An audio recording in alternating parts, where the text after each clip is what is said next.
You've rebuilt. You've sat with the silence.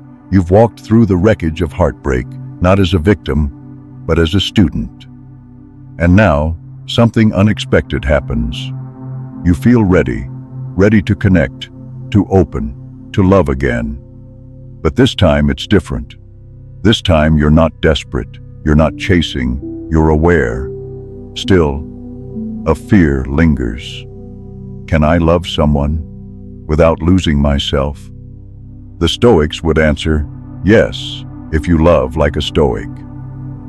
Epictetus wrote, "When you kiss your child or your wife, say that you only kiss things which are human, and thus you will never be disturbed if either of them dies." Brutal? Maybe. But beneath it lies a profound truth. Love fully, but without illusion. Because the love that shatters you is often the one built on fantasy, on control, on expectation, on the need for someone to complete what you never claimed within yourself. But the Stoic partner doesn't seek to be completed. They seek to share completion. Two whole people, not two halves clinging in fear. So how do you become that partner? You begin with detachment, not coldness, not distance, but emotional sovereignty. You don't attach your peace to their moods. You don't sacrifice your principles for harmony. You don't shrink to avoid abandonment. You stay grounded, clear, honest, even when it's uncomfortable. Because the Stoic understands, clarity is love, confusion is attachment. So you speak calmly, you don't control, you don't guess, you ask, you listen, you let the relationship breathe, without gripping it so tightly that it suffocates. And when they leave the room, you don't spiral. You return to your breath, your structure, yourself. Because the Stoic partner has a life, a practice, a purpose that doesn't dissolve when someone else enters the frame. That doesn't make you unavailable. It makes you trustworthy. Because when someone sees that you don't need them to exist, but you choose them with presence, they feel safe, seen, respected. And if they leave, you hurt, but you don't break. Because you never abandoned yourself in the process. You showed up, fully, lovingly, without illusion. That's the paradox of Stoic love. The less you need from someone, the more purely you can love them, not for what they give you, but for who they are. So when love returns, don't run, don't repeat, don't pretend you don't care. Care deeply, but stay sovereign. That's how you become the Stoic partner. Love doesn't promise peace. Even the best connection will face storms, disagreements, misunderstandings, moments when emotion runs hot and clarity runs cold. The question isn't, will there be conflict? It's, who will you be inside it? Most people react, fast, defensive, loud. They raise their voice before they raise their awareness. They throw words like weapons, then wonder why trust bleeds out slowly afterward.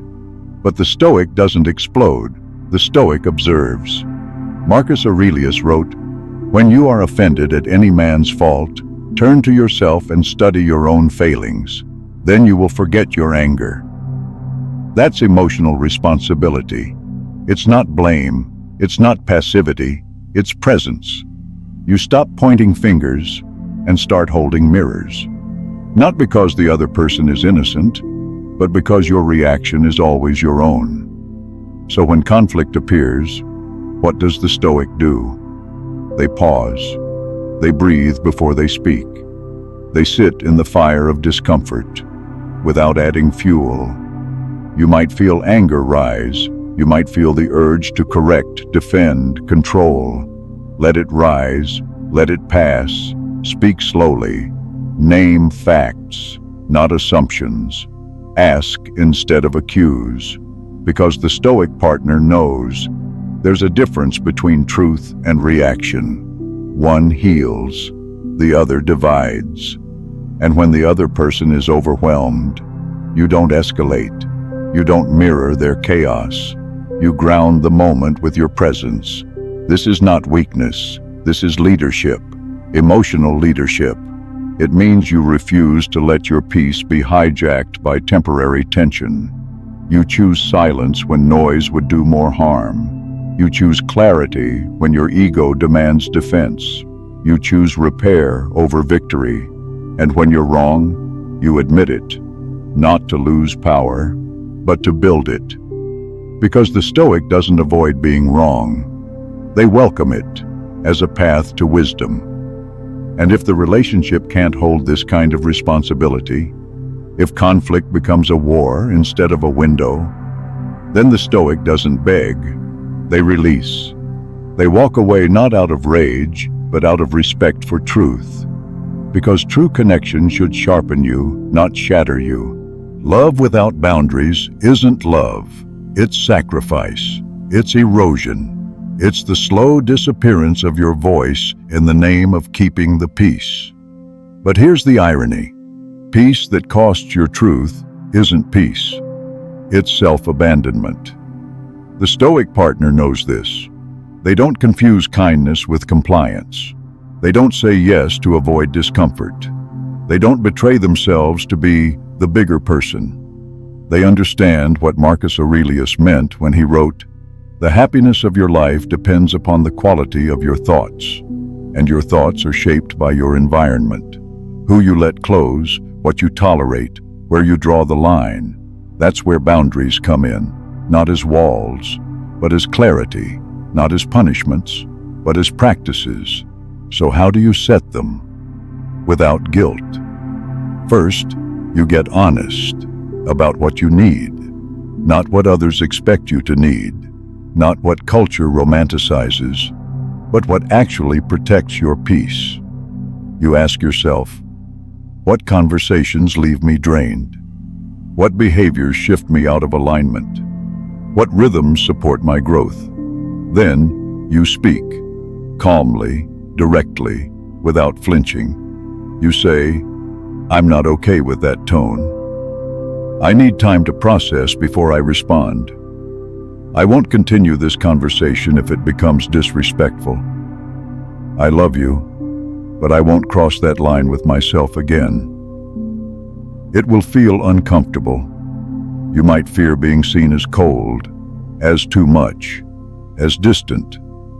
But the Stoic doesn't fear perception. They prioritize inner order over outer approval. You'll be tempted to apologize, to soften the edge, to make the boundary more palatable. Don't.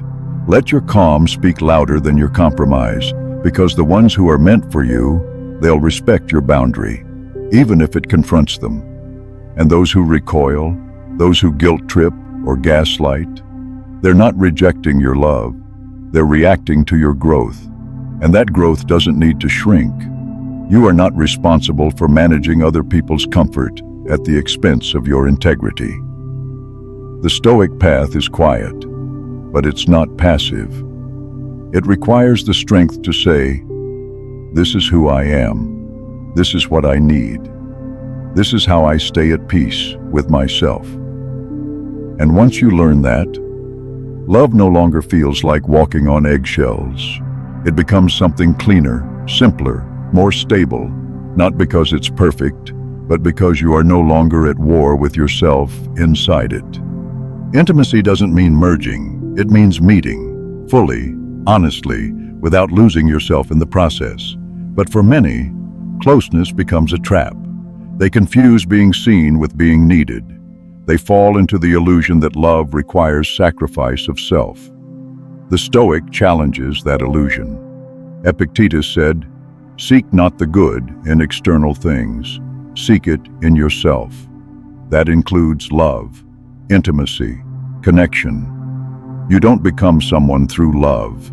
You share who you already are. So how does a Stoic create intimacy without falling into dependency? They begin by remembering, you don't need someone to complete you. You need someone to witness you, to stand beside your fire, not to keep it burning, but to warm themselves in its glow. That means You don't shapeshift to be loved. You don't over-explain to feel understood. You don't collapse your boundaries to avoid distance. You show up, whole, aware, anchored, and you allow them to do the same. Because true intimacy doesn't happen through control. It happens through presence. You listen. You respond, not react. You create space for honesty, even when it stings. You hold tension. You stay when it's uncomfortable, not to endure toxicity, but to explore truth. But here's what you don't do. You don't lose your rhythm for the relationship.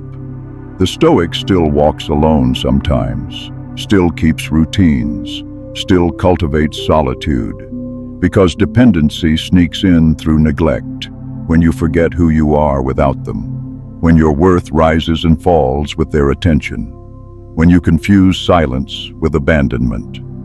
So instead, you build a structure that holds you, independent of them. You wake early, you train, you write, you return to the breath before you reach for the phone. You anchor in self before you reach out to other. And when love grows, you don't grip tighter. You trust more, not naively, but wisely. Because a Stoic doesn't avoid intimacy. They refine it. They build relationships not on fear, but on freedom. Freedom to speak honestly, to be apart without drifting, to be together without fusing identities. This is what makes the Stoic partner magnetic, not their perfection, but their balance. They're close, but not clinging, available but not erasing themselves, loving but still free.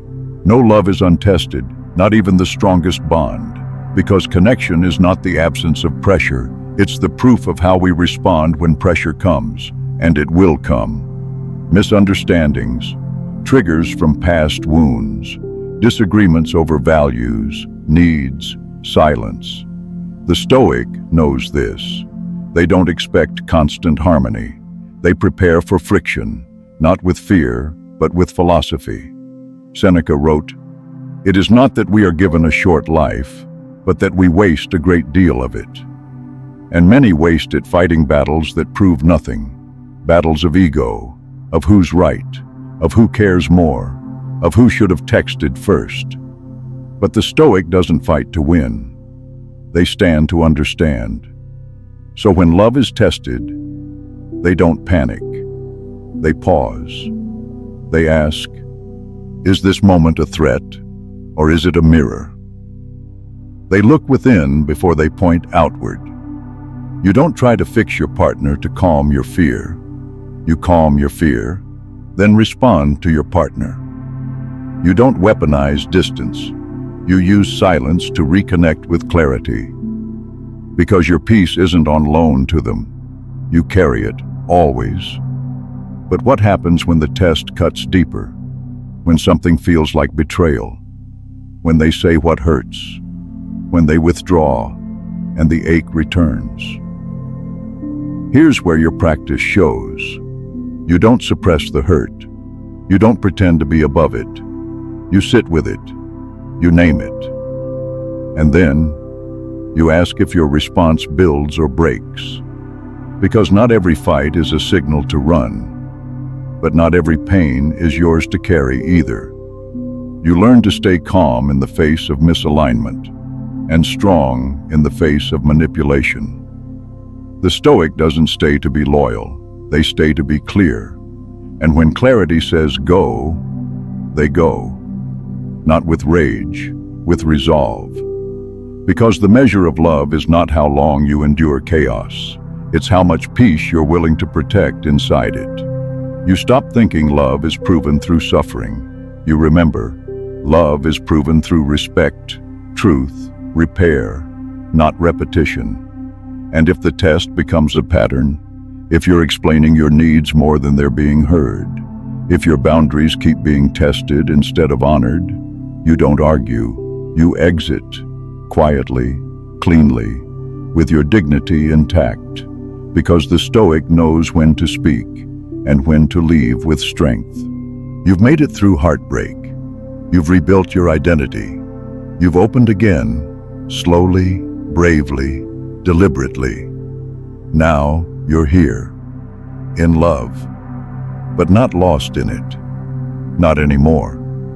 Because this time you're not looking to disappear into someone. You're looking to stand beside someone as equals, as whole, as awake. That's Stoic love. Not about grand gestures, not about obsession, but about purpose. Marcus Aurelius said, "Love only what happens, no greater harmony."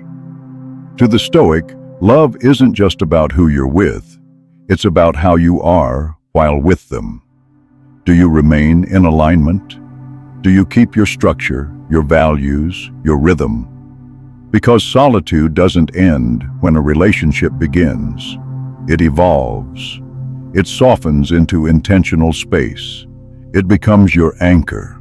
You still wake early, still train, still journal, still return to silence before speaking from emotion. You don't lose your solitude, you bring it with you. It's the calm between conversations, the breath between reactions, the space that allows you to stay you even when together. And that's what gives your love stability. You're not clinging, you're choosing each day, not out of fear, but out of respect. Respect for their path, respect for your peace, respect for the union you're building, without making it your entire identity. Because purpose-driven love doesn't ask, "What can I get from you?" It asks, "How can we grow beside each other?" And sometimes purpose means staying, working, learning. Sometimes it means stepping back to breathe, to reconnect with your center.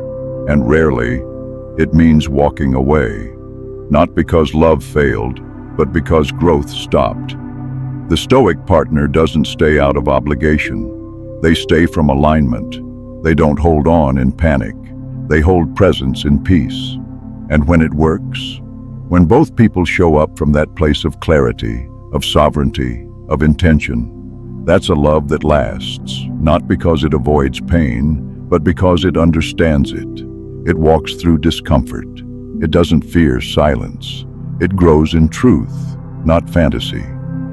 So here you are, no longer broken, no longer dependent, no longer hiding in another person's shadow.